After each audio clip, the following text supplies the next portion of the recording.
بسم اللہ الرحمن الرحیم نحمدہ ونصلی علی رسولہ الکریم۔ آج روزانہ تقریباً ایسا ہو رہا ہے اللہ تعالیٰ کی رحمت سے کہ روزانہ اچھا خاصا ای میل سے زیادہ میسج اور ٹیلی فون یہ زیادہ ہیں۔ ای میل بھی پہلے سے بہت بڑھ گئے ہیں کیونکہ آ نہیں سک رہے لوگ، تو اس وجہ سے ای میل بڑھ گئے ہیں۔ جواب بھی الحمدللہ روزانہ کے حساب سے جا رہا ہے اللہ تعالیٰ کی رحمت سے۔ کچھ خط بھی آ رہے ہیں، گیٹ پر دے جاتے ہیں، گیٹ سے لے جاتے ہیں۔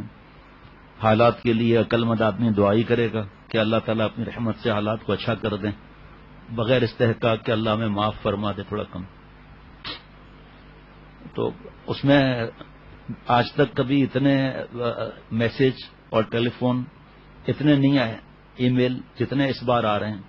یہ سیرت آپ صلی اللہ تعالی علیہ وسلم کی بلکہ تاریخ ہے امت مسلمہ۔ سیرت کا تو کہ جب کتاب دیکھیں گے تو آپ کا دماغ بھی کام نہیں کرے گا، پہلے بتا دیتا ہوں کہ آپ صلی اللہ علیہ وسلم سیرت مبارک کیا، ہمارے حالات کیا۔ اللہ تعالیٰ میرے رب سب کے گناہوں کو معاف فرمائے۔ کل غزوہ بدر کا جو واقعہ تھا اس پر تو اچھے خاصے میسج آئے، شام تک آتے رہے، مغرب کے بعد تک آتے رہے۔ ایمان تازہ ہو گیا، سنتوں کا جذبہ بڑھ گیا، اپنے حالات دیکھ کے رونا آیا۔ آپ صلی اللہ علیہ وسلم اور صحابہ رضوان اللہ علیہ مجمعین کی کتنی قربانیاں، کتنا ہمارے لیے روئے اور جانیں کس طرح دیں، اور آپ صلی اللہ علیہ وسلم کے ایک اشارے پر کس طرح ہر وقت تیار رہتے تھے، اور کتنا شوق تھا۔ حضرت والا رحمۃ اللہ علیہ نے ایک بار فرمایا تھا، شیخ العرب العجم عارف اللہ حضرت مولانا شاکر محمد اختر صاحب رحمۃ اللہ علیہ نے فرمایا تھا، کسی انگریز کے بچے نے پوچھا تھا، حضرت مجدد رحمۃ اللہ علیہ کی کسی وقت کی بات ہے کہ مسلمان اتنا فدا ہوتے ہیں اللہ تعالیٰ وغیرہ پر، تو انہوں نے جواب دیا تھا کہ تم لوگوں کو جتنی اپنی زندگی سے محبت ہے، تم لوگوں کو جتنی اپنی زندگی سے محبت ہے اس سے زیادہ مومن کو اپنی موت سے محبت ہے۔ اللہ کے لیے تم لوگوں کو جتنی اپنی زندگی سے محبت ہے اس سے زیادہ مومن کو اللہ سے ملنے کی محبت ہے۔ ہر گھڑی تیار رہتے ہیں مومن۔ یہاں ایک بات اور بھی عرض کروں کہ اللہ تعالیٰ اصل بات تو دل میں ڈال دیں اللہ تعالیٰ۔ صحابہ رضوان اللہ علیہ مجمعین ایسے اللہ پر فدا، اور آپ صلی اللہ علیہ وسلم کے اشارے پر فدا۔ دنیاوی حساب سے تو آپ کو پتہ ہے جہاں کوئی خون آئے یا ایک پٹاخہ بھی آ جائے تو کس طرح بھاگتے ہیں، وہاں تو دیکھ رہے ہیں کہ صحابہ رضوان اللہ علیہ مجمعین شہید ہو رہے ہیں، اور ہر ایک آگے بڑھ کے تیار ہو رہا ہے کہ یہ انعام پا گیا، میں تو رہ گیا، رب کعبہ کی قسم میں تو کامیاب ہو گیا۔ آخری کلمہ پڑھتے ہوئے یہ بات آ رہی ہے زبان مبارک پر۔ دوسرا اور آگے بڑھتا ہے، یہ آگے نکل گیا، میں پیچھے رہ گیا۔ اور پھر کل آپ نے سنا غزوہ بدر میں ایک صحابی رضی اللہ تعالیٰ عنہ، ان کا بازو لٹک گیا تھا تو ان کو تکلیف ہو رہی تھی، تو انہوں نے بازو پر اپنا پیر مبارک رکھ کے جھٹکا مار کے بازو کو الگ کر دیا۔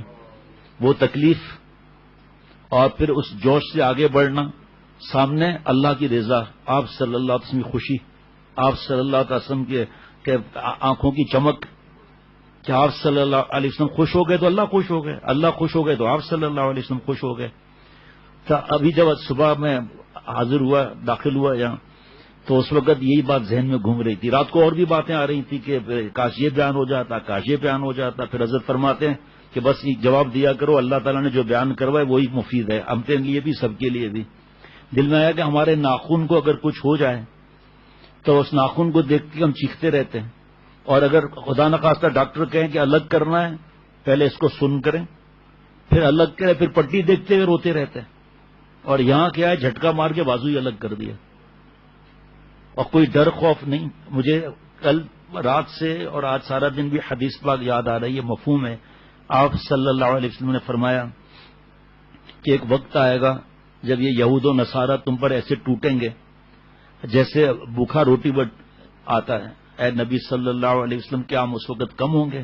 فرمایا نہیں، بہت زیادہ ہوں گے، ایسے جیسے نالے کے کنارے جھاگ۔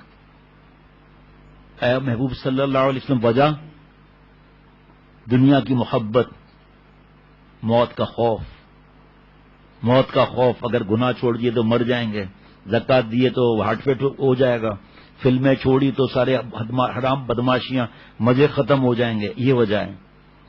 اور صحابہ رضوان اللہ علیہ مجمعین آپ خود سنی رہے، اور ایک خاص بات ذہن میں رکھنی ہے، ہر موقع پر آپ دیکھیں گے کہ ان یہودی زیادہ اور نصارہ بھی، لیکن یہودی زیادہ، یہ ذہن میں رکھنا ہے ہمیشہ کے لیے ایک پل آپ صلی اللہ علیہ وسلم کو سکون کا سانس نہیں لینے دیا.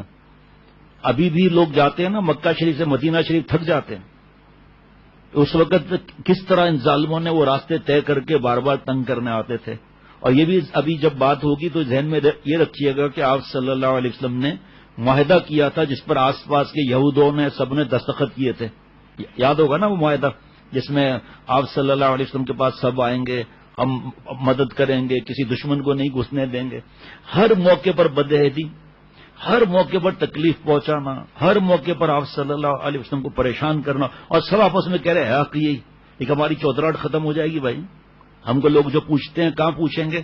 اور آج تک ان کا یہی عمل ہے، آج تک یہی عمل ہے، مسلمانوں کو شہید کرنا، عورتوں کو بیوہ کرنا. آپ کو پتا ہے ہمارے یہاں سیاست ویاست کوئی کام کی چیز نہیں ہے الحمدللہ، لیکن جو حق بات ہے اور ہم چمچے ان کے ساتھ ساتھ ہر بات میں ان کے. صرف زبان سیکھنا صرف نہیں ہوتا، زبان سیکھیں منع نہیں ہے، لیکن زبان کے ساتھ اس کی ثقافت بھی آ جاتی ہے، اور اس کو عبور حاصل کرنے کے لیے ان کے واقعات اخباریں بھی پڑھنی پڑتی ہیں. آہستہ آہستہ مسئلہ ہو جاتا ہے. اللہ تعالیٰ اپنی رحمت سے مجھے اور سب کو اس کی سمجھ عطا فرمائے، عقل سلیم، قلب سلیم، فہم سلیم عطا فرمائے. 1992 میں حضرت والا رحمت اللہ علیہ سے ایک مولانا نے کہا کہ حضرت والا جس طرح پرویز نام نہیں رکھنا چاہیے، فیروز نام بھی نہیں رکھنا چاہیے، کیونکہ فیروز غلام نے حضرت عمر رضی اللہ تعالیٰ عنہ کو شہید کیا تھا. تو حضرت والا ہنسے اور فرمایا جلالین شریف لے آؤں. صفحہ نمبر لکھا ہوا ہے پرانی ڈائری میں، 6 یا 8، وہ مجھے یاد نہیں، شروع کے ہی صفحات میں. ہمیں دیکھو کیا لکھا ہے. تو لکھا تھا حضرت فیروز دہلوی رضی اللہ تعالیٰ عنہ، فیروز نام رکھ سکتے ہیں. تو کل یہ واقعہ سنانا تھا تو آج سنا دیتا ہوں، ہے جی. اس کے بعد پھر انشاءاللہ آگے بڑھتے ہیں. آپ صلی اللہ علیہ وسلم نے فرمایا کہ فیروز ایک مبارک گھرانے کا مبارک شخص ہے. یہ صحابی رضی اللہ تعالیٰ عنہ کے لیے جملہ ہے. آپ صلی اللہ علیہ وسلم آخری حج سے واپسی کے بعد شدید بیمار ہوئے اور پورے جزیرت العرب میں آپ کی بیماری کی خبر مشہور ہو گئی. تو یمن میں اسود انسی، یمامہ میں مسلمہ کذاب اور بلاد میں بنو اسد یہ اسلام سے مرتد ہو گئے، اور تینوں جھوٹوں نے اس بات کا دعویٰ کیا کہ وہ نبی ہیں. بالکل اسی طرح اپنی اپنی قوم کی طرف نعوذ باللہ رسول بنا کر بھیجے گئے ہیں، جس طرح حضور صلی اللہ علیہ وسلم کو قریش کی طرف نبی بنا کر بھیجا گیا. حالانکہ آپ صلی اللہ علیہ وسلم پورے دنیا کے لیے رحمت اللہ عالمین بنا کر بھیجے گئے. اسود انسی ایک جادوگر، کاہن، شرپسند، طاقتور شخص تھا. اس کے علاوہ وہ نہایت فصیح اور بلیغ اور جادو بیان مقرر تھا. وہ اپنے تقریروں کے ذریعے لوگوں کو حیران کر دیتا. وہ اتنا چالاک تھا کہ اپنی بے بنیاد اور جھوٹی باتوں کے سہارے عوام کے جذبات سے کھیلنے اور خواص کو مال و دولت اور عزت اور مرتبے کی طلب پر ابھارنے کی پوری قدرت رکھتا تھا. وہ لوگوں کے اوپر اپنی ہیبت طاری کرنے کے لیے ہمیشہ ان کے سامنے نقاب پوش ہو کر نکلتا تھا. اس وقت یمن پر ان لوگوں کی حکومت تھی جو ایران کو چھوڑ کر مستقل طور پر یمن آباد ہو گئے تھے. میں تاریخی چیزیں یہاں نہیں بتانا چاہتا. اور ان کے سربراہ صحابی رسول صلی اللہ علیہ وسلم حضرت فیروز دہلوی رضی اللہ تعالیٰ عنہ تھے. یہ وہ لوگ تھے جو اپنے آبا و اجداد ان کے ایرانی تھے.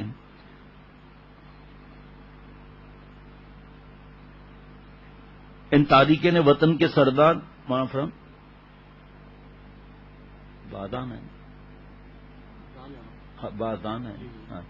بازان ظہور اسلام کے وقت شاہ ایران کی طرف یمن کے حاکم تھے.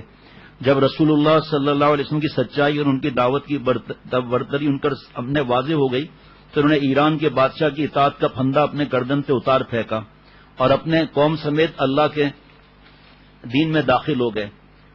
اس کے بعد آپ صلی اللہ علیہ وسلم نے ان کے منصب کو برقرار رکھا، یہاں تک کہ اسود انسی کے جھوٹے دعوے نبوت سے کچھ عرصے قبل ان کا انتقال ہو گیا، جن کو آپ صلی اللہ علیہ وسلم نے رکھا تھا.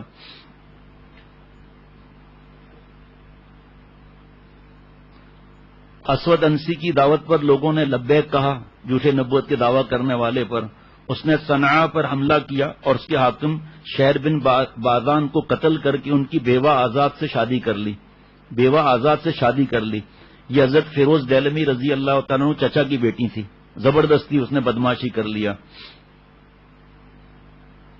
اور اس نے حملے کرنے شروع کیے. لوگ ہارتے چلے گئے. غیر معمولی عیاری تھی، اپنے ماننے والوں سے کہتا تھا کہ ایک فرشتہ اس کے پاس وحی لاتا اور اسے غیب کی خبریں بتلاتا ہے۔ اس جھوٹے اور بے بنیاد دعوے کو ثابت کرنے کے لیے اسود انسی نے اپنے جاسوسوں کی خدمات حاصل کر رکھی تھی اور چاروں طرف اس کا جال پھیلا دیا تھا۔ پوشیدہ باتوں کی ٹول لگائیں، ان کے مشکلات سے آگاہ کریں، ان کے دلوں میں پیدا ہونے والی تمنا اور امیدوں سے واقفیت حاصل کریں۔ وہ چپکے چپکے پہنچا دیتا تھا، پھر جب ان لوگوں سے باتیں کرتا تھا مختصر تو عقلیں دنگ رہ جاتی تھیں۔ اسود انسی کی دھوکے بازی مکاری یہاں تک بڑھ گئی کہ طاقت بہت زیادہ ہو گئی۔ اس کی دعوت جنگل کی آگ کی طرح لوگوں کے اندر بڑی تیزی سے پھیل گئی۔ جب رسول اللہ صلی اللہ علیہ وسلم کو اسود انسی کے ارتداد اور یمن پر حملے کی خبر ہوئی تو آپ صلی اللہ علیہ وسلم نے یمن میں اسلام کی سبقت کرنے والے ان 10 صحابہ رضوان اللہ علیہم اجمعین کو خط لکھے جن سے آپ صلی اللہ علیہ وسلم کو خیر و تعاون کی امید تھے۔ ان خطوط میں آپ صلی اللہ تعالی علیہ وسلم نے ایمان اور ہوشیاری کے ساتھ ان کو اس اندھے فتنے کا مقابلہ کرنے پر فرمایا، ہر صورت میں اسود انسی سے چھٹکارا حاصل کرنے کا حکم دیا۔ ایسے ہی نہیں ہے آپ صلی اللہ علیہ وسلم کی شان میں گستاخیاں کرنا یا جھوٹے نبوت کا دعویٰ کرنا۔ اور رسول اللہ صلی اللہ علیہ وسلم کا یہ پیغام جس کے پاس بھی پہنچا اس نے آپ صلی اللہ علیہ وسلم کی دعوت پر لبیک کہا اور فی الفور اسے نافذ کرنے کے لیے حرکت میں آ گیا۔ اس دعوت کو قبول کرنے میں سب سے پیش حضرت فیروز دہلوی رضی اللہ تعالیٰ عنہ تھے اور ان کے ساتھی تھے۔ ہم اس واقعے کو حضرت فیروز دہلوی رضی اللہ تعالیٰ عنہ کے ہی الفاظ سے سناتے ہیں۔ فرماتے ہیں میں نے اور ابنا میں سے میرے ساتھیوں نے نہ تو اسلام کی صداقت میں ایک لمحے کے لیے شک کیا، نہ کسی کے دل میں اللہ کی دشمنی اسود انسی کی تصدیق کا خیال پیدا ہوا، بلکہ ہم تیار ہو گئے۔ اس اپنی غیر متوقع اور زبردست کامیابیوں کی وجہ سے اسود انسی کے اندر غرور اور تکبر نے گھر کر لیا۔ اس نے اپنے لشکر کے سپاہ سالار قیس بن عبد یغوث کے معاملے میں اپنا رویہ بدل دیا، یہاں تک کہ قیس کو اپنی طرف جان کا خطرہ لاحق ہو گیا اور اپنے چچا زاد بھائی دازویہ کو ساتھ لے کر اس کے پاس گیا، اس کو رسول اللہ صلی اللہ علیہ وسلم کا پیغام پہنچایا۔ اس سے کیا قبل اس کے کہ وہ ہمارے اور آپ کے اوپر ہاتھ ڈال دے، تمہارے اوپر ہمیں اس کا کام تمام کرنا چاہیے، نعوذ باللہ۔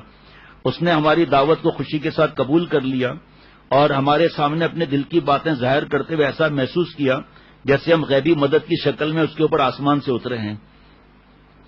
پھر ہم تینوں نے آپس میں یہ طے کیا کہ ہم لوگ اس مرتد اور جھوٹے نبوت کا دعویٰ کرنے سے والے اندرونی طور پر نمٹیں گے اور ہمارے دوسرے بھائی باہر سے اس کو جہنم کی طرف پہنچانے میں اپنا کردار ادا کریں گے۔ اور ہمارے درمیان یہ بات بھی طے ہوئی کہ ہم اس معاملے میں اپنی چچا زد بہن آزاد کا تعاون بھی حاصل کریں گے، جس سے اسود انسی نے اس کے شوہر شہر بن بادان کو قتل کر کے زبردستی شادی کر لی تھی۔ طے شدہ فیصلے کے مطابق میں نے اسود انسی کے محل میں جا کر اپنی چچا زد بہن سے ملاقات کی۔ پہلے تو ان سے باتیں کی نا کہ ہم آپ کے ہمدرد بن کر آئے ہیں، اس طرح کر کے اس سے کہا بہن تم جانتی ہو اس شخص نے ہمیں اور تم کو کیسی پریشانی اور تکلیف میں مبتلا کر رکھا ہے۔ اس نے تمہارے خاوند کو قتل کیا، تمہاری قوم کی عورتوں کو رسوا اور بے عزت کیا، تمہارے قوم کے بہت سے افراد کو موت کے گھاٹ اتارا اور ان کے ہاتھ سے حکومت چھین لی۔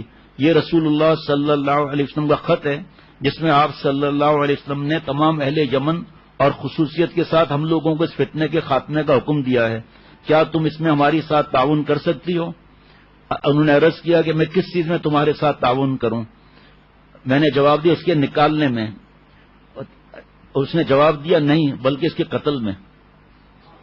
میں نے کہا اللہ کی قسم میرا مقصد بھی یہی تھا، لیکن یہ بات تمہارے سامنے کہنے سے ڈر رہا تھا۔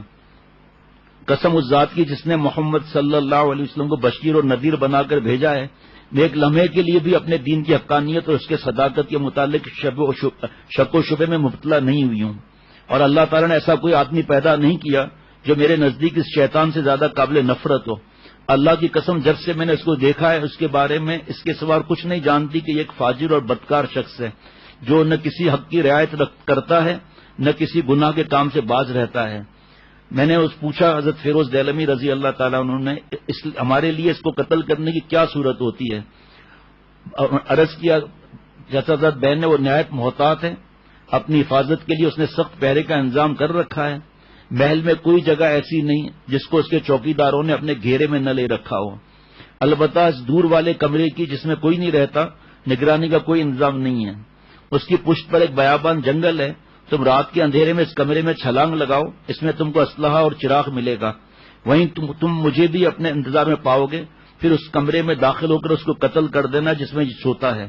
میں نے اپنے خدشے کا اظہار کیا، لیکن اس محل کے کسی کمرے میں چھلانگ لگانا آسان نہیں ہے، ہو سکتا ہے ادھر سے کسی آدمی کا گزر ہو اور ہمیں دیکھ کر محافظوں کو آواز دے دے، پھر تو لینے کے دینے پڑ جائیں گے۔ بہن نے کہا تمہارا یہ اندیشہ غلط نہیں، لیکن اس سلسلے میں میری ایک رائے ہے۔ وہ کیا ہے؟ رائے دی، کل تم اپنے کچھ قابل اعتماد آدمیوں کو کاریگروں اور مزدوروں کی بھیس میں میرے پاس بھیج دینا، میں کوئی کام بتا دوں گی۔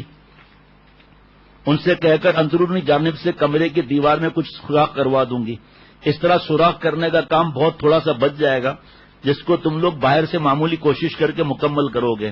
میں نے کہا کہ اچھی تجویز ہے۔ اس کے بعد واپس جا کر اپنے دوستوں ساتھیوں کو ساری باتیں بتائیں جو میرے اور اس کے درمیان طے ہوئی تھیں۔ انہوں نے ان باتوں کو پسند کیا اور کامیابی کی دعا کی، اور ہم اسی وقت ان کی تیاری میں لگ گئے۔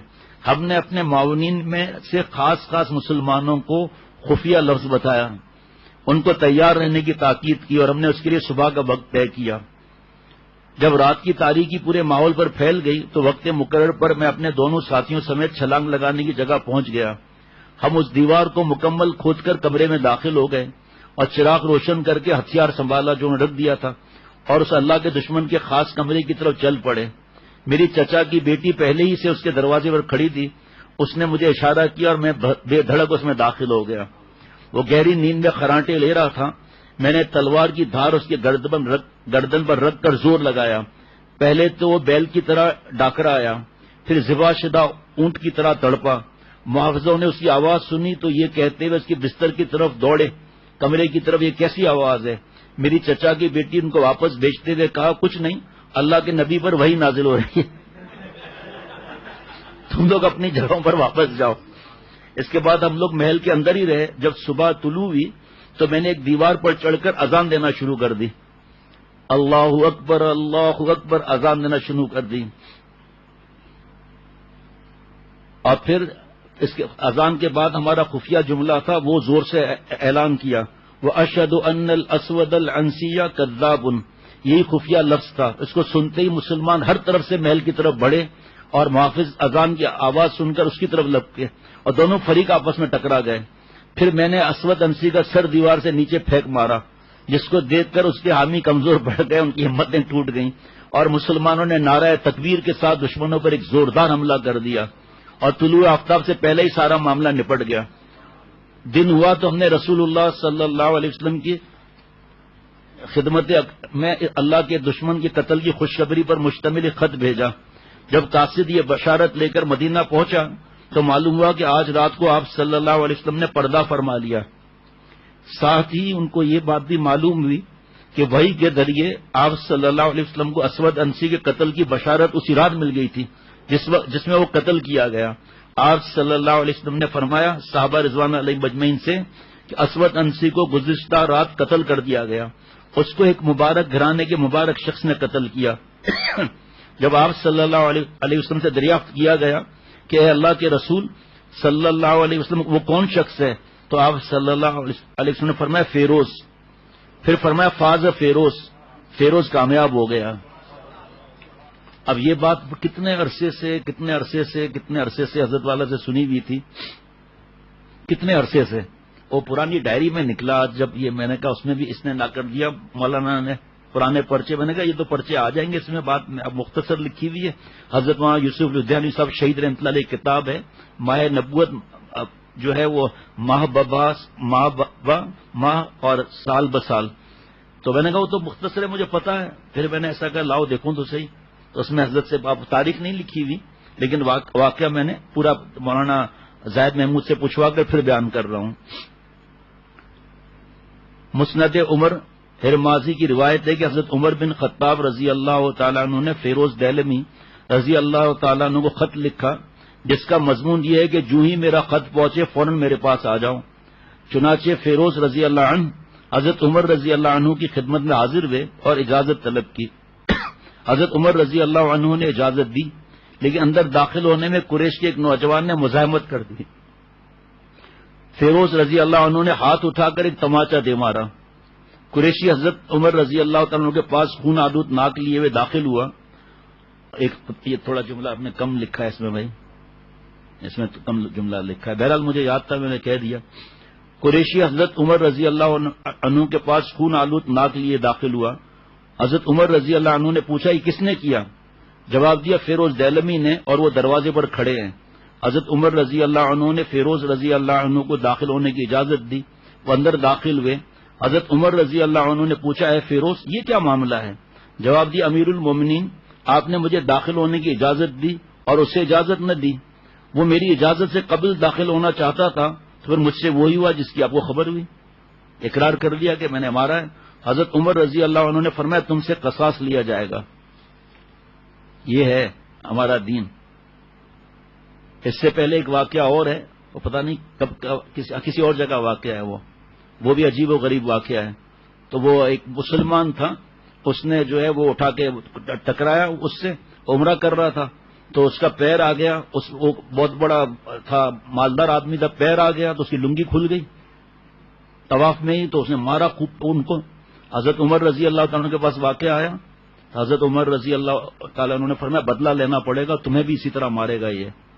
بہت کوشش کی، فرمایا نہیں، کہا پھر مجھے رات کو مہلت دے دیں آپ سوچ لوں، میں کہا سوچ لوں، بھاگ گیا جا کے یہودیوں سے مل گیا جا کر۔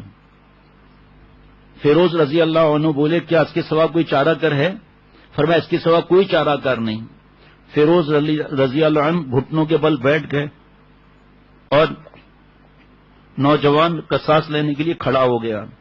حضرت عمر رضی اللہ عنہ نے لڑکے سے کہا اے نوجوان ذرا ٹھہرو تاکہ میں تمہیں ایک حدیث سناؤں جو میں نے رسول اللہ صلی اللہ علیہ وسلم سے سنی ہے۔ چنانچہ آپ صلی اللہ علیہ وسلم نے ایک صبح فرمایا آج رات اسود انسی کذاب قتل کر دیا گیا ہے، اسے بندہ صالح فیروز دیلمینی نے قتل کیا ہے۔ اے نوجوان یہ سن لینے کے بعد بھی تم اس شخص سے قصاص لینے کے لیے آمادہ ہو؟ نوجوان بولا میں نے یہ سننے کے بعد اسے معاف کر دیا۔ حضرت فیروز رضی اللہ عنہ نے حضرت عمر رضی اللہ عنہ سے کہا اس کے بعد میں اپنے سنی افیل سے باہر نکل گیا؟ فرمایا جی ہاں۔ فیروز رضی اللہ عنہ نے کہا کہ میں آپ کو گواہ بناتا ہوں کہ میری تلوار، گھوڑا اور میرے مال میں سے 30,000 اس نوجوان کو لیے حبہ ہدیہ ہیں۔ پھر بولے اے قریشی تو نے معاف کر کے اجر و ثواب حاصل کیا اور مال لیتا گیا۔ ایک دوسرے پر کس طرح فدا۔ غزوہ بدر میں فتح ہوئی اور لشکر جو ہے وہ بہت خوشیوں کے ساتھ نعرے تکبیر لگاتا ہوا مدینہ شریف کی طرف روانہ ہوا۔ غزوہ بدر خوشی کے ساتھ غم کے ملاپ کا ایک عجیب منظر دکھاتا ہے۔ ایک طرف قاصد فتح کی بشارت لے کر مدینہ میں داخل ہو رہا ہے اور دوسری طرف رسول اللہ صلی اللہ علیہ وسلم کی صاحبزادی حضرت رقیہ رضی اللہ تعالیٰ عنہ دنیا سے رخصت ہو رہی تھی۔ وہ کئی دن سے شدید بیمار تھیں۔ حضور صلی اللہ علیہ وسلم نے ان کے خاوند حضرت عثمان رضی اللہ تعالیٰ عنہ کو ان کی تیمارداری کے لیے مدینہ شریف میں رہنے کا حکم دیا تھا، ورنہ وہ خود جہاد میں جانے کے لیے تیار تھے۔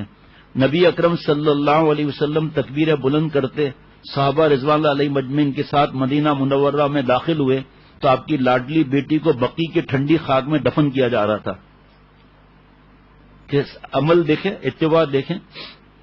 اس دوران جب مدینے کے باشندے فاتح لشکر کا نہایت گرم جوشی سے استقبال کر رہے تھے تو ایک خبر سنی اور سنائی جا رہی تھی جو جزیرت العرب سے باہر کی دنیا میں بھی کسی کایا پلٹ سے کم نہیں تھی۔ بعض نتینی رومی جو چند سال پہلے ایران سے شکست فاش کھا کر نہ صرف اپنے بیشتر ایشیائی مقبوضات بلکہ اپنے مقدس سلیب سے بھی محروم ہو گئے تھے۔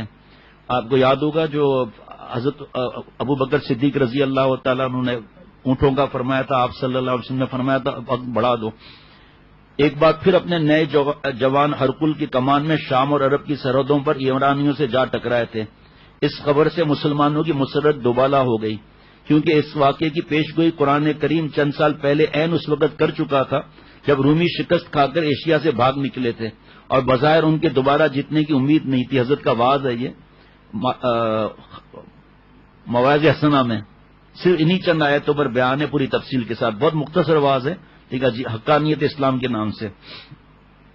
غزوہ بدر میں صرف 14 مسلمان شہید ہوئے، ان میں سے 6 مہاجر 8 انصاری تھے۔ حضرت سعد بن ابی وقاص رضی اللہ تعالیٰ عنہ کمسن بھائی، یاد ہوگا جو کہا میں بھی جاؤں گا، جہاں کمسن بھائی عمیر بن ابی وقاص رضی اللہ عنہ بھی اسی لڑائی میں شہید ہوئے۔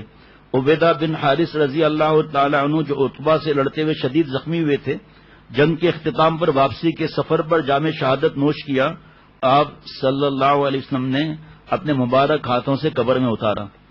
قریش کے 70 افراد مارے گئے، جن میں ان کے نامور سردار اور سپہ سالار شامل تھے۔ اتنے ہی کفار گرفتار ہوئے جنہیں قیدی بنا کر مدینہ شریف لایا گیا۔ ان میں حضور اقدس صلی اللہ علیہ وسلم کے چچا عباس، داماد ابو العاص حضرت زینب رضی اللہ تعالیٰ عنہ کے شوہر، اور حضرت علی رضی اللہ تعالیٰ عنہ کے بڑے بھائی عقیل بھی شامل تھے۔ یہ سب بعد میں مسلمان ہو گئے تھے۔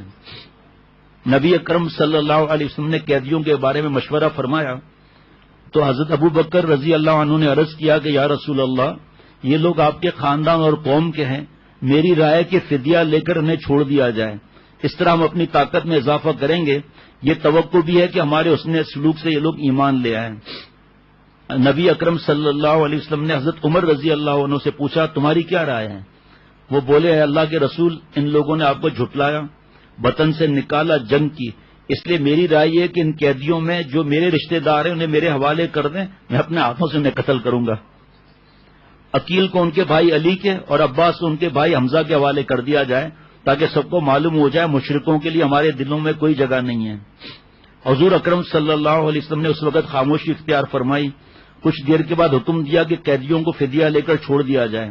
آپ صلی اللہ علیہ وسلم نے سب قیدی 2-2 4-4 کر کے صحابہ میں بانٹ دیے فدیے کے لیے تاکہ ان کو فدیہ مل جائے، اور تاکید فرمائی ان کے آرام کا خیال رکھنا۔ چنانچہ ایسا بھی ہوا کہ کسی صحابی کے گھر میں کھانا کم پڑ گیا تو کھانا اپنے قیدی کو کھلا دیا اور خود کھجوروں پر گزارا کیا۔ حضرت مصعب بن عمیر رضی اللہ عنہ کے بھائی ابو عزیز بھی قیدیوں میں تھے۔ وہ کہتے ہیں مجھے جن انصاریوں کے سپرد کیا گیا تھا، جب وہ کھانا لاتے تو میرے سامنے روٹی رکھ دیتے اور خود صرف کھجوروں پر اکتفا کرتے تھے۔ قیدیوں کے رشتہ دار فدیے کی رقم لے کر آتے رہے اور انہیں آزاد کرا کر لے جاتے رہے۔ جو قیدی غریب تھے اور فدیہ ادا کرنے کے قابل نہ تھے ان سے بھی وسعت کا سلوک کیا گیا۔ ان میں سے کچھ لوگ لکھنا پڑھنا جانتے تھے تو ان سے کہا گیا کہ مدینہ شریف کے 10-10 بچوں کو لکھنا پڑھانا سکھا دیں تو انہیں چھوڑ دیا جائے گا۔ حضور صلی اللہ علیہ وسلم کے داماد ابو العاص بھی گرفتار ہوئے تھے۔ قانون سب کے لیے ایک تھا، ان سے بھی فدیہ مانگا گیا مگر ان کے گھر میں دینے کے لیے کچھ نہ تھا۔ مجبور ہو کر ان کی اہلیہ حضرت آپ صلی اللہ علیہ وسلم کی بیٹیا حضرت زینب رضی اللہ تعالی عنہا نے مکہ سے اپنا ہار آپ صلی اللہ علیہ وسلم کی خدمت میں بھیج دیا۔ بیٹی کا ہار دیکھ کر شفیق باپ کی آنکھوں میں آنسو آ گئے، خصوصاً اس لیے کہ یہ حضرت خدیجہ رضی اللہ تعالی کا ہار تھا جو انہوں نے اپنی بیٹی کو رخصتی کے وقت ہدیہ کیا تھا۔ آپ صلی اللہ علیہ وسلم اپنی بیٹی کے ساتھ نرمی کا برتاؤ رکھنا چاہتے تھے اور آپ کسی شش و پن کے بغیر بھی ایسا کر سکتے تھے، مگر احتیاط کا یہ عالم تھا کہ آپ نے اس بارے میں بھی صحابہ رضوان اللہ علیہ مجمعین سے مشورہ کیا اور فرمایا کہ اگر مناسب سمجھو تو یہ ہار واپس کر دو۔ ابو العاص کو چھوڑ دو اگر مناسب سمجھو۔ صحابہ رضوان اللہ علیہ مجمعین آپ کی ایک مسکراہٹ کے لیے گھر بار لٹانے کو تیار تھے۔ انہوں نے بخوشی بات مان لی۔ حضور صلی اللہ علیہ وسلم نے ابو العاص کو چھوڑ دیا مگر ان سے وعدہ لیا کہ وہ مکہ پہنچتے ہی حضرت زینب رضی اللہ عنہا کو مدینہ شریف بھیج دیں۔ آپ آگے دیکھتے رہیں گے کس کس موقع پر کیا کیا احکام نازل ہوئے ہیں، اس لیے فوراً دماغ میں کوئی سن رہا ہو فوراً دماغ میں کوئی بات نہ لائے۔ اس لیے ضروری تھا کہ نبی صلی اللہ علیہ وسلم کی بیٹی کا دیار کفر میں اس لیے ضروری وہ وہاں رہتی تھی، اسلامی شان کے خلاف تھا، اور شاید اس لیے بھی کہ حضور اکرم صلی اللہ علیہ وسلم کو حضرت رقیہ رضی اللہ تعالیٰ عنہ کی کمی شدت سے محسوس ہو رہی تھی جن کے چند دن قبل وفات ہوئی تھی۔ ابو العاص نے اپنا وعدہ پورا کیا، مکے میں جاتے ہی بیوی کو اپنے بھائی کنانہ بن ربیع کے ساتھ مدینہ بھیج دیا۔ یہ سب تو ہوا مگر اللہ تعالیٰ کی طرف سے سورہ انفال کی آیت میں اس طرح فدیہ لے کر چھوڑنے پر تنبیہ آئی، گویا وہی حضرت عمر رضی اللہ عنہ کی رائے کے مطابق تھی۔ مفتی نعیم صاحب سے 3-4 دن پہلے بات ہو رہی تھی تو انہوں نے بھی 1-2 باتیں فرمائی تھی کہ حضرت عمر رضی اللہ تعالیٰ عنہ نے جب عرض کیا تو اس حساب سے وہی بھی آئی۔ غزوہ بدر کے موقع پر ماہ رمضان کے آخری ایام میں صدقہ فطر واجب ہوا۔ حضور صلی اللہ علیہ وسلم نے 27 رمضان کو صحابہ رضوان اللہ علیہ مجمعین سے خطاب کر کے حکم دیا نماز عید سے پہلے کھجور کشمش یا جو یا کسی ایک جنس کا 1 صاع یا گندم کے 2 مد تقریباً 2.25 کلو صدقہ فطر میں ادا کیے جائیں تاکہ فقراء مستغنی ہو جائیں۔ پیارے شیخ العرب والعجم عارف باللہ حضرت مولانا شاہ حکیم محمد اختر صاحب رحمۃ اللہ علیہ فرماتے تھے کہ اگر زکوٰۃ لوگ صحیح دیں، عشر وقت پر دیں، زکوٰۃ وقت پر دیں، صدقہ وغیرہ بھی دیں، تو پھر اللہ تعالیٰ کی رحمت سے کیا بعید ہے کہ حالات کیا ہو جائیں۔ لیکن اللہ معاف فرمائے، ہم لوگ تو سانپ کی طرح بیٹھے ہوئے ہیں اور حساب کتاب بھی نہیں، اندازن دے دو بھائی، زکوٰۃ میں لکھ دو، دے دو بھائی، اب زکوٰۃ ادا ہو گئی، نعوذ باللہ۔ عید الفطر اور عید الاضحیٰ کے تہوار ایک ساتھ مشروع ہوئے۔ 1 شوال کو مدینہ شریف میں پہلی بار نماز عید الفطر ادا کی گئی، اس کے بعد ذوالحجہ میں عید الاضحیٰ منائی گئی، اور ہر سال رسول اللہ صلی اللہ علیہ وسلم قربانی کرتے رہے۔ مدینہ میں جاہلیت کے 2 تہوار چلے آتے تھے، اسلام نے انہیں ختم کر دیا، اور رسول اللہ صلی اللہ علیہ وسلم نے فرمایا بے شک اللہ نے تمہیں ان کی بنسبت 2 بہتر تہوار عطا کر دیے، عید الفطر، عید الاضحیٰ۔ عیدگاہ تشریف لے جاتے ہوئے حضرت بلال رضی اللہ تعالی عنہ حضور صلی اللہ تعالی علیہ وسلم کے آگے آگے نوکدار لاٹھی انزا لے کر چلتے جاتے تھے۔ یہ لاٹھی نجاشی نے حضرت زبیر رضی اللہ تعالی عنہ کو ہدیہ کی تھی، اور انہوں نے حضور صلی اللہ علیہ وسلم کی نظر کر دی۔ یہ عیدگاہ میں رسول اللہ صلی اللہ علیہ وسلم کے آگے گاڑ دی جاتی تھی۔ نماز عید کے بعد حضور صلی اللہ علیہ وسلم 2 خطبے دیتے، آخر میں حضور صلی اللہ علیہ وسلم خواتین سے خصوصی خطاب بھی فرماتے، جس میں عموماً انہیں فکر آخرت، شوہروں کی اطاعت اور خیرات کی ترغیب دی جاتی۔ حضرت بلال رضی اللہ عنہ خواتین کے صف کے سامنے کپڑا پھیلا کر گشت کرتے، اور خواتین اپنی انگوٹھیاں، چوڑیاں، کانوں کی بالیاں تک اتار کر دے دیا کرتی تھیں۔ ابھی تو کتنا ایسے واقعات ہیں، بیان سنا، حضرت کی کتاب میں پڑھی، پھر خط آتا ہے کہ ہم نے اتنے سال سے زکوٰۃ نہیں دی۔ حضرت والا کا جواب تربیت عاشقان خدا بھی غالباً لکھا ہوا ہے کہ اے بی بی زیور توڑ دے، اللہ کے قانون کا نہ توڑ، جس رب نے تجھے یہ زیور دیا ہے وہ دوبارہ دینے پر قدرت رکھتے ہیں۔ یہ کہنا کہ ہمارے پاس پیسہ نہیں ہے اس کا زکوٰۃ ادا کرنے کے لیے، تو بھائی توڑ دو۔ ماڈل کالونی میں حضرت کے حکم پر مسجد حفصہ میں جو بیان ہوتا تھا، وہاں پر ایک خاتون 3 یا 4 بیان میں آئی، بیٹے کے ساتھ خواتین کا الگ پردہ۔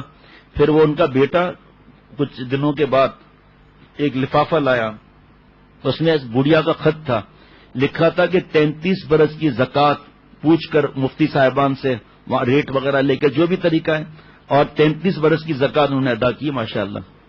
اس سال 2 ہجری کے اواخر میں صاحب نصاب افراد پر زکوٰۃ فرض کر دی گئی۔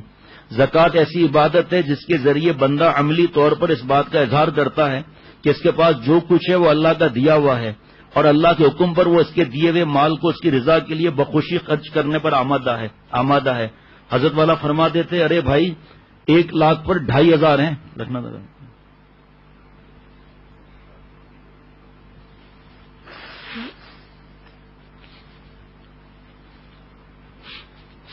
2500 پر روتے ہو اور 97,500 جو باقی ہیں اس پر نظر نہیں پڑتی۔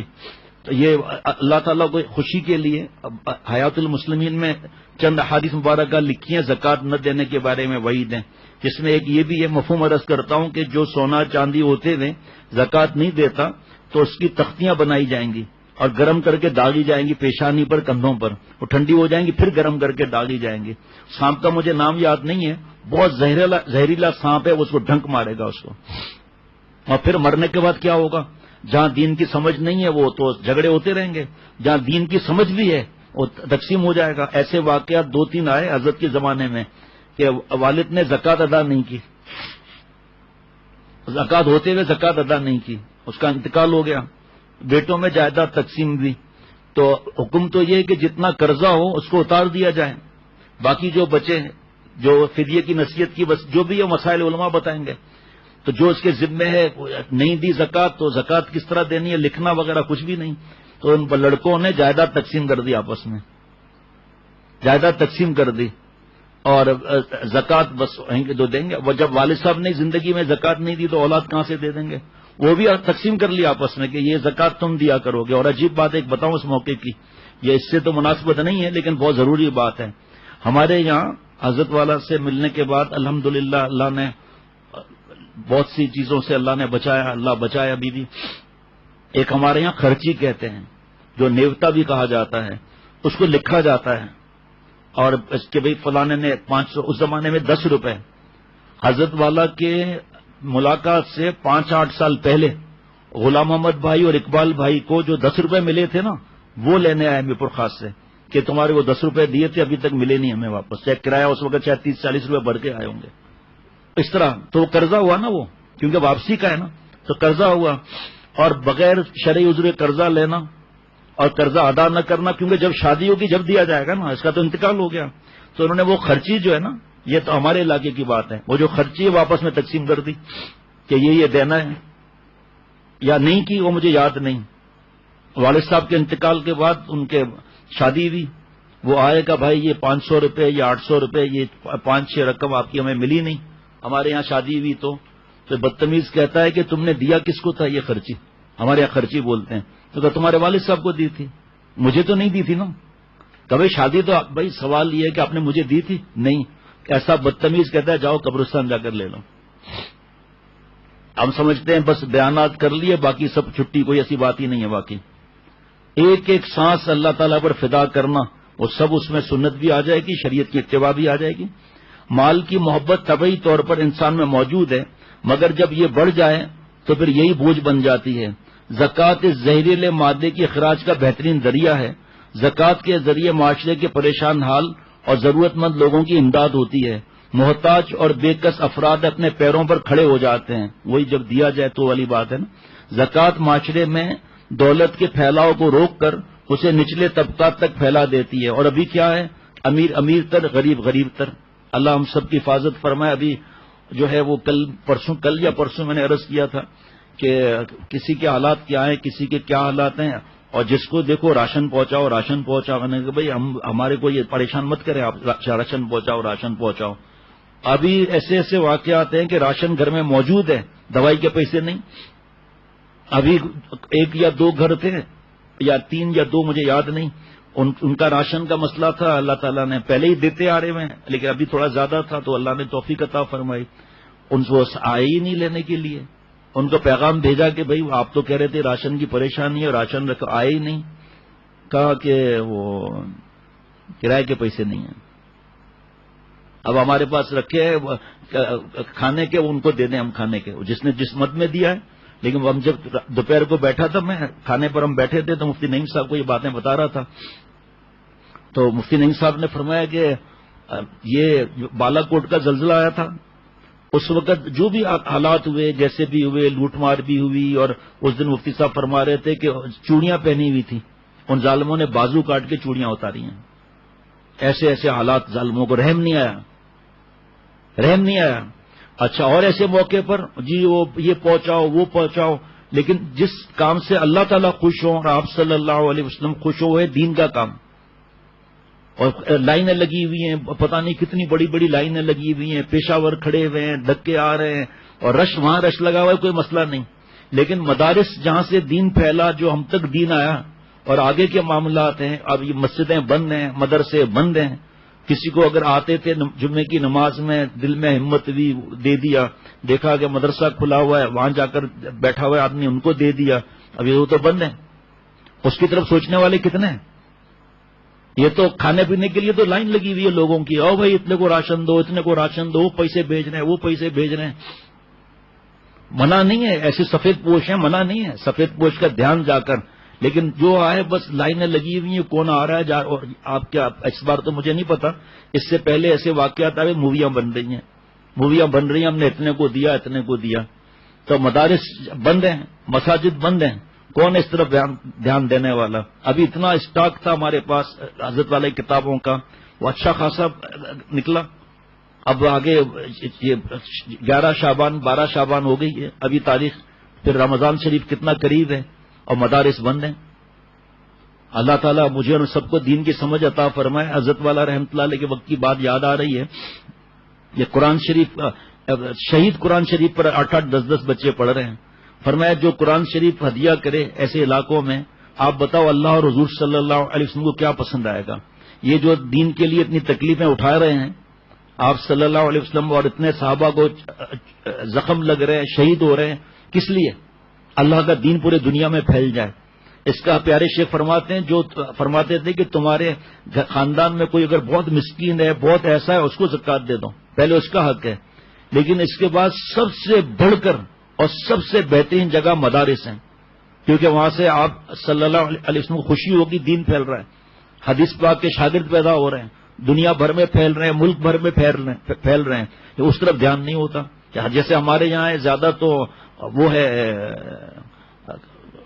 شعبہ نشر و اشاعت کا زیادہ ہے، پھر ماشاءاللہ پتا ہوا کا، پھر یہ ساتھ ساتھ یہ سب اصلاح کا معاملہ۔ ابھی ایک مدرسے کا مجھے کل پتا چلا، میں مفتی صاحب کو بتا رہا تھا کہ ان کے پاس تنخواہوں کے پیسے ہی نہیں ہیں۔ اب یہ آپ سوچ لو آگے کا پھر کیا معاملہ ہے۔ بڑے بڑے سیٹ صاحب بتا رہے ہیں پیسے ہیں، پارٹیوں پر ہیں، تنخواہ کس طرح دیں؟ میں نے کہا بھائی کچھ دے سکتے ہیں؟ کل تو انہوں نے کہا آدھی تنخواہ دے سکتے ہیں۔ میں نے کہا آدھی تو دو نا بیچاروں کو بھائی۔ اور ایک صاحب اور پریشان تھے، وہ حضرت کی بات یاد آئی کہ میاں رزق بڑھانا تیرے میرے ہاتھ میں نہیں ہے، رزق بڑھانا تیرے میرے ہاتھ میں نہیں ہے، لیکن خرچہ کم کرنا میرے تیرے ہاتھ میں ہے۔ آج ہماری نعوذ باللہ یہ حالات پر نظر دیکھ کر اپنے مال پر نظر آ جائے کہ ہمارے پاس مال ہے، ہم یہ کر لیں گے وہ کر لیں گے۔ نوٹ ایک رئیس آدمی تھے، ہر وقت بس پیسہ پیسے وہ کھینچتا ہے۔ اس نے بیسمنٹ میں اسٹرانگ روم بنایا ہوا تھا جس میں سونا چاندی زیورات یہ چیزیں تھی، اور چومنا ڈالر کو پاؤنڈ کو آنکھوں سے پیسہ ہی پیسہ ہے۔ اور خادم سے کہا تھا جب دروازہ بند ہونے کا آواز آئے تو نمبر گھما دینا۔ پیارے شیخ فرماتے ہیں کہ ایک تیزی سے ہوا آئی، جھٹکا لگا، دروازہ بند ہو گیا، خادم نے نمبر گھما دیا، یہ ڈالر پاؤنڈ کو چوم رہا ہے، اور جناب وہ سونے چاندی بس سب کچھ جو کچھ ہے پیسہ ہے، جو کچھ ہے پیسہ ہے۔ اکڑ ایک صاحب اور تھے، ان کے کینسر ہو گیا معدے میں، 2 چمچہ صبح 2 چمچہ شام کیمے کا پانی ابلا ہوا وہ اس کو پینا پڑتا تھا، ورنہ آتے پھٹ جاتی ان کی۔ تو پھر اس کے بعد بھوک بھوک بھوک بھوک، آخر اٹھا دروازہ بند۔ اب اسٹرانگ روم کی آواز کہاں جائے اوپر؟ اب جناب وہ چیخیں مار مار کر چیخیں، اب آؤ پاؤنڈ کھاؤ، آؤ ڈالر کھاؤ، آؤ چاندی پیو، سونا کھاؤ۔ پھر آستے آستے آستے آستے مر گیا، پنجڑا بن گیا اس کا۔ پھر جو دروازہ کب ٹوٹا کب کیا ہوا، ہڈیوں کا ڈھانچہ رکھا ہوا تھا۔ اس پر حضرت مجذوب رحمۃ اللہ علیہ کے اشعار بھی میں نے ان سے کہا تھا پڑھنے کے لیے کہ جگہ جی لگانے کی یہ دنیا نہیں ہے، جگہ جی لگانے کی یہ دنیا نہیں ہے، یہ عبرت کی جا ہے، تماشا نہیں ہے۔ میں نے ان سے کہا بھائی اب گھبراؤ مت، خرچہ تو فوراً کم کر دیں، ہم لوگ خرچے تو فوراً کم کر دیں، بس رات دن ایک ہی بات ہے، یہاں یہ ہو گیا یہاں یہ ہو گیا۔ ابھی ایک بہت بڑا خاندان ہے، بہت بڑا خاندان ہے، ان کی بلڈنگ ہے ان کی خاندان کی۔ تو کل مجھے رات کو پتا چلا کہ وہ چھت پر سب نماز پڑھ رہے ہیں، پورے گھر کے افراد اتنے سارے۔ تو پھر ایک ایسی خوشخبری سنی، اتنا مزہ اب تک آ رہا ہے کہ آپ پوچھو مت۔ پہلی دفعہ ان کے خاندان میں رسول اللہ صلی اللہ علیہ وسلم کی نظر میں دنیا کی حقیقت ہر نماز کے بعد پڑھی جا رہی ہے۔ پہلی دفعہ بتا رہے تھے، کچھ لوگ بتا رہے تھے اتنا مزہ آ رہا ہے، سب باتیں پہلی دفعہ سنی ہیں۔ بدر کے فتح نے پورے عرب میں مدینے والوں کی دھاک بٹھا دی۔ اس فتح سے ثابت کر دیا تھا کہ دین اسلام اپنے قدم جما چکا ہے اور یہ اپنا دفاع بھی کر سکتے ہیں، اپنے مخالفین کو منہ توڑ جواب بھی دے سکتے ہیں۔ مٹھی بھر مسلمان کا میدان بدر میں 3 گنا دشمنوں پر غالب آنا اس بات کا ثبوت تھا کہ آسمانی مدد ان کے ساتھ ہے۔ اس واقعے نے عرب میں ایک بڑے انقلاب کا نکارہ بجا دیا تھا جس کی آواز دور دور تک سنی گئی۔ ادھر مسلمان شاداں اور فرحاں تھے اور ادھر مکہ کے گھر گھر میں ماتم برپا تھا۔ ابو لہب اس شکست کی خبر سن کے 9 دن بعد مر گیا۔ قریش نے بدر کے مقتولین کا انتقام دینے کے لیے قسمیں کھائی۔ اب وقت تو اگر بڑھائیں گے تو ظاہری بات ہے بہت دیر ہو جائے گی، کیونکہ نماز دیر سے دی تو پھر وقت اسی وقت در ہوگا۔ امیہ بن خلف کا بیٹا صفان اپنے باپ کے قتل پر اتنا غضبناک تھا کہ اس نے اپنے دوست عمیر بن وہب کو زہر آلود خنجر دے کر نبی اکرم صلی اللہ علیہ وسلم کو قتل کرنے مدینہ روانہ کر دیا۔ یہ الگ بات ہے کہ نبی اکرم صلی اللہ علیہ وسلم نے اسے دیکھتے ہی بتا دیا کہ تم نے اور صفان بن امیہ نے مل کر مجھے قتل کرنے کا منصوبہ بنایا ہے۔ عمیر نے یہ معجزہ دیکھنے کے بعد ایمان لانے میں ذرا پس و پیش نہ کی۔ سبحان اللہ۔ بس ایک ہی واقعہ سنا سکتا ہوں اس وقت۔ اب یہ جو حضرت عمیر بن وہب رضی اللہ تعالیٰ عنہ جو بعد میں ہو گئے، وہ واقعہ سنو حضور صلی اللہ علیہ وسلم کو جو پتا چلا۔ بس یہی ایک واقعہ سنا دیتا ہوں. اور 2 صحابہ رضوان اللہ علیہ مجمعین کے واقعات جو ہمارے حافظ ڈاکٹر شفقت بھائی کہہ رہے تھے کہ یہ تو تاریخ ہے، لیکن جب اسوہ حضور اکرم صلی اللہ علیہ وسلم اور سیرت نبی صلی اللہ علیہ وسلم جب شروع ہو تو اس وقت کیا حال ہوگا. تو میں نے بتایا مولانا سہیل میاں نے مجھے 2 واقعات بھی دیے، وہ میں نے انشاءاللہ تعالی. حضرت عمر بن خطاب رضی اللہ تعالیٰ عنہ نے فرمایا مجھے عمیر بن وہب اپنے بعض بیٹوں سے بھی زیادہ محبوب ہو گئے. عمیر بن وہب جنگ بدر سے خود اپنی جان بچا کر صحیح سلامت واپس آ گیا، مگر اپنے پیچھے اپنے لڑکے کو مدینے میں چھوڑ آیا جو مسلمانوں کے ہاتھوں گرفتار ہو گیا تھا. اسے یہ اندیشہ تھا کہ مسلمان باپ کے جرائم کے بدلے میں بیٹے سے پوچھ گچھ کریں گے اور انہیں اذیتوں اور تکلیفوں کے بدلے میں اسے دردناک سزا دیں گے. ساتھ ساتھ میں حضرت والا کی باتیں بھی بتا دے گیا تھا کل کہ حضرت نے فرمایا یہ بھی دھیان رکھتے رہنا ان واقعات میں سب میں کہ آپ صلی اللہ علیہ وسلم کتنا شفیق، کتنے مہربان. اور آگے ہے واقعہ کہ کس طرح معاف کرتے رہے، کس طرح معاف کرتے رہے، لیکن اے ظالم کس طرح آ گئے. یہود نے معاہدے پر دستخط کی تھی نا، پھر یہ کس طرح پھرے ہیں یہ لوگ اور کس طرح انہوں نے ظلم کیا. وہ ظاہر بات ہے کل جو وہ رسول اللہ صلی اللہ علیہ وسلم کو اسلام کی دعوت سے باز رکھنے ان کے صحابہ رضوان اللہ تعالی علیہ مجمعین کو اس سے پھیرنے کے لیے دیا کرتا تھا. ایک روز عمیر چاشت کے وقت بیت اللہ شریف کا طواف کرنے اور وہاں رکھے ہوئے بتوں سے اپنے گمان کے مطابق برکت حاصل کرنے کی نیت سے خانہ کعبہ میں داخل ہوا. وہاں صفوان بن امیہ حکیم کے پاس، امیہ کا بیٹا جو غصے میں تھا بدلہ لینے کے لیے، کعبے سے شمال کی جانب ایک جگہ بیٹھا ہوا نظر آیا. وہ اس کی طرف بڑھ گئے اور اس کے پاس آ کر کہنے لگے آقا قریش صبح بخیر. صفوان نے جواب دیتے ہوئے کہا ابو وہب صبح بخیر، آؤ بیٹھ کر کچھ باتیں کریں، باتوں میں اس وقت اچھا کٹ جائے گا. عمیر صفوان کے برابر بیٹھ گیا اور دونوں کے درمیان جنگ بدر اور اس میں نازل ہونے والی مصیبتوں کا ذکر چھڑ گیا.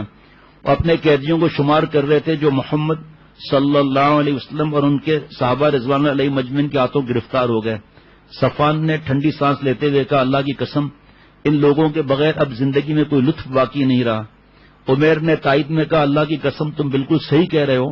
پھر کچھ دیر خاموش رہنے کے بعد بولا رب کعبہ کی قسم اگر میرے ذمے وہ قرض نہ ہوتے جن کی ادائیگی کا میرے پاس کوئی بندوبست نہیں ہے اور میرے اہل و عیال نہ ہوتے جن کے اپنے بعد ہلاک ہونے کا مجھے شدید اندیشہ لاحق ہے تو میں یثرب یعنی مدینہ کا شریف کا پرانا نام جا کر محمد صلی اللہ علیہ وسلم کا خاتمہ کر دیتا اور اس فتنے کو ختم کر دیتا. حضرت عمر رضی اللہ تعالیٰ عنہ جو ہمارے لیے پریشانی کا سبب ہوا نعوذ باللہ من ذالک. پھر وہ سرگوشی کے انداز میں بولا مسلمانوں کے یہاں میرے لڑکے وہاب کی موجودگی کے سبب میرا وہاں جانا ان کے لیے کسی تشویش یا شبہ کا باعث بھی نہیں ہوگا. صفوان نے عمیر کی اس بات کو غنیمت سمجھا.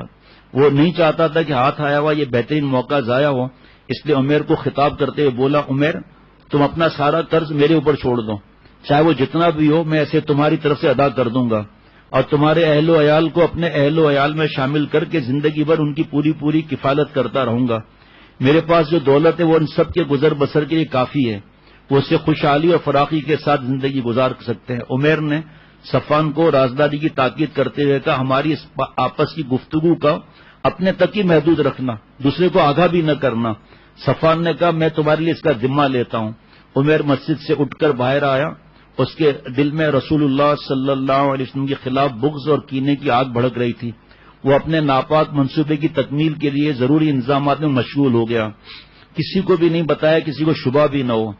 عمیر نے اپنی تلوار کی دھار تیز کرنے اور اس کو زہر میں بجھانے کا حکم دیا. پھر اس نے اپنے سواری کی اونٹنی طلب کی. وہ تیار ہو کر اس کے سامنے لائی گئی اور زہر لگا ہوا تلوار پر. اپنے دل میں بغض اور دشمنی اور شر فساد کے ناپاک جذبات لیے مدینے کی سمت چل پڑا. عمیر مدینے پہنچا اور اس نے رسول اللہ صلی اللہ علیہ وسلم کو قتل کرنے کے ارادے سے مسجد کا رخ کیا نعوذ باللہ من ذالک.